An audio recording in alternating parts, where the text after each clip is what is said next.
Is creative work important? That's a question that I've been asking myself for a few years now. And just as a spoiler alert, I think that creative work is very important. And it's one of the big reasons why I've started this channel. But I do think that creative work is important for reasons we might not naturally assume. I think creative work isn't important for the reasons that we sometimes think it's important. And I just kind of want to talk to you about that today. If you're anything like me, if you're a creative person, then it's likely that you too ping pong between two extremes internally when you think about your creative work. I ping pong between these two extremes all the time. And it's the extremes of feeling like the fact that you do creative work either makes you superior or it makes you inferior. We can get this sense of elevated importance because we're creatives and we do creative work. But we can also feel really silly because we do creative work and we're pursuing creative endeavors. And I think that's really mirrored in our world and in our culture, because I think the world is oftentimes very confused about what it thinks about creative work. And there are a lot of reasons why they are, in my opinion, and that's probably for another video. But I think this is best illustrated in two conversations that I had recently. The first conversation, I joined a gym in August and I partnered with a guy that I hadn't met before. We did the small talk thing where we introduced ourselves, said our name, and then asked each other what we do for a living. And I told him that I'm a songwriter and an artist. I've been doing that for the last 13 to 15 years. And his reaction to me was like, wow, that's amazing. And I really appreciated it. But the thing is, if he knew what kind of songwriting I do or what kind of artistry I do, I just don't think he would think I was that cool, because what I do is often not that cool to very many people. And on top of that, I was just kind of smiling to myself internally, thinking about how he would have responded if I told him that I was a janitor, because I have been a janitor before, or if I told him that I was a waiter, because I have been a waiter before. His reaction definitely wouldn't have been like, wow. And I think, we have to be careful doing creative work because of the kinds of attention that we get, and because sometimes there is this thought that if you do creative work, that your work is more noble or has more dignity or is more important than any other kind of work. And the truth is that that's just not true. So the second thing, though, is that I can feel really inferior and really silly doing the creative work that I do. So I have that conversation with the guy at the gym. Shortly after, I had a conversation with a lady that I met, and she asked the same thing: what do you do for a living? And I told her I'm an artist and a songwriter, and her reaction was to do this frowny face thing, like, and then she said, "You can make a living doing that?" And then she laughed. She was like, no, I'm just kidding. But the thing is, she wasn't just kidding. And a lot of times people have really faulty thinking about creative work. They think that it's not a real job, that it's not real work, that you can't make real money doing it, that people who pursue creative work are only doing so to self-promote themselves or to self-glorify themselves or to gain a sense of importance. And people also think that creative work is only important if you're able to reach a level of very visible success that they can see and that they know of, and that wins awards and does all kinds of cool stuff like that. A lot of times people don't think that creative work is real work.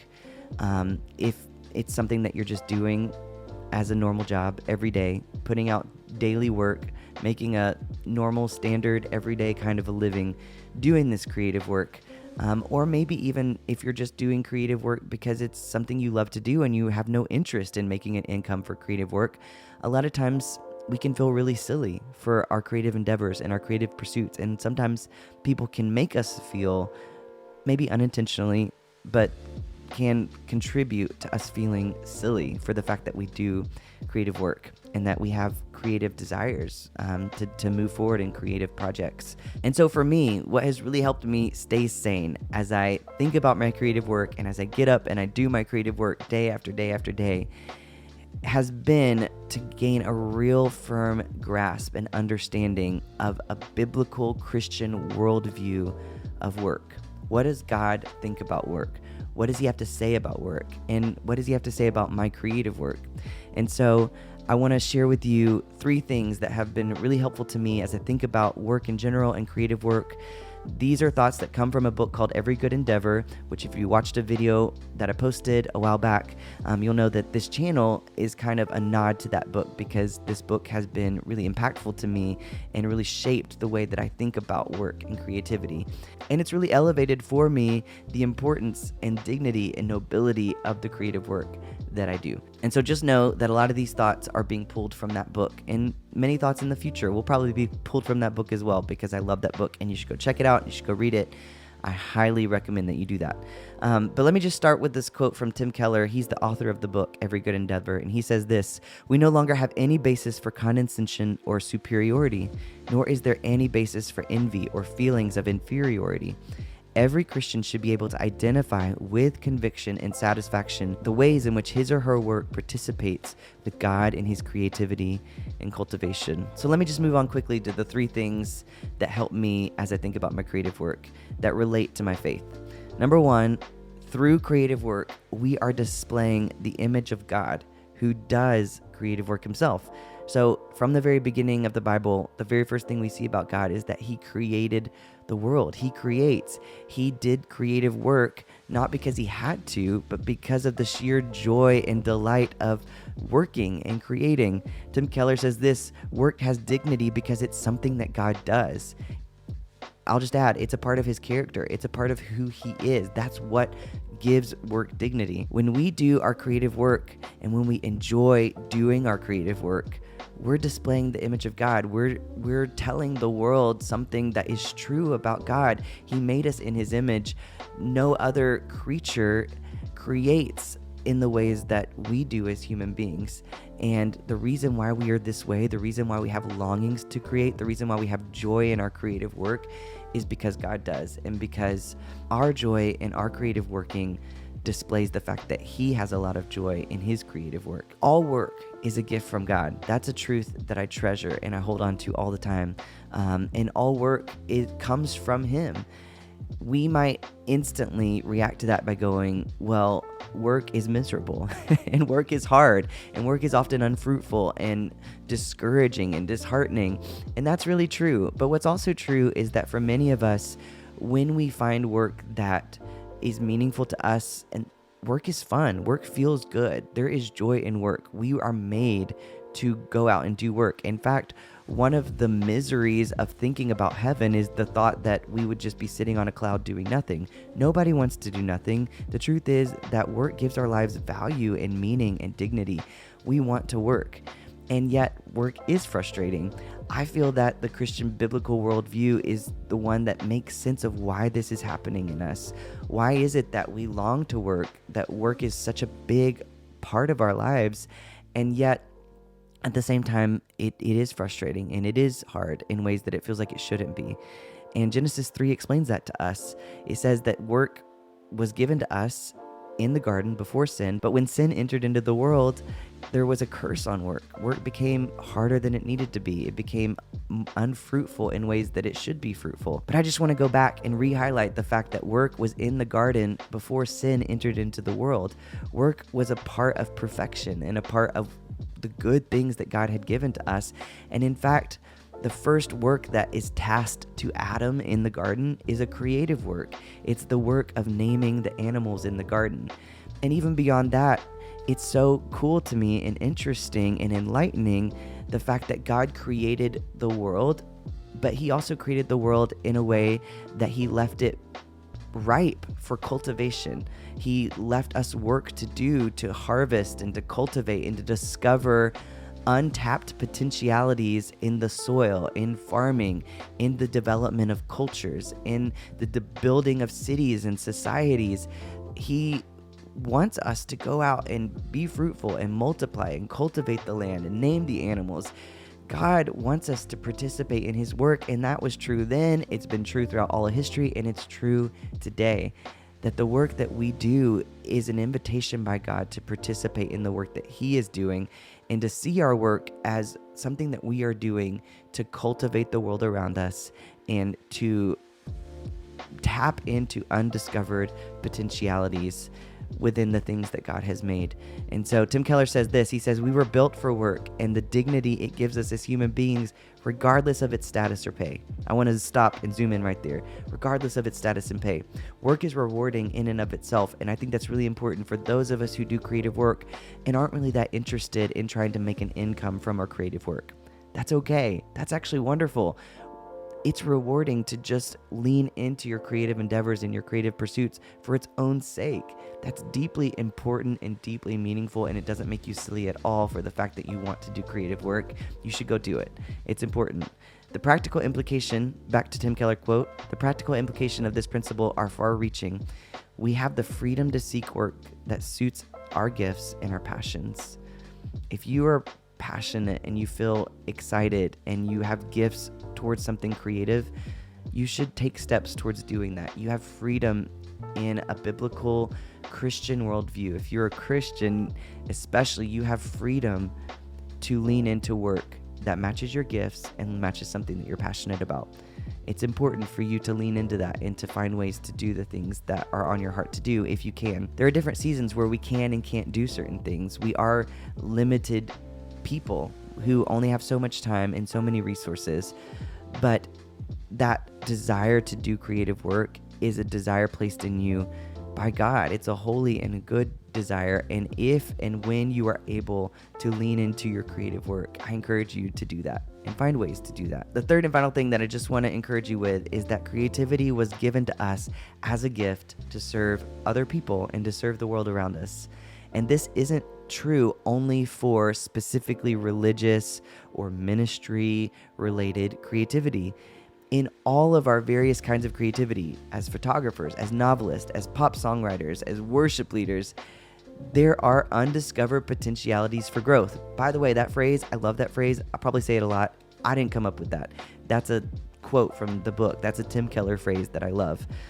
There are ways that God wants to use your creative work to cultivate and shape and bring goodness and beauty to the world around you. Tim Keller says this: our work can be a calling only if it's reimagined as a mission of service to something beyond merely our own interests.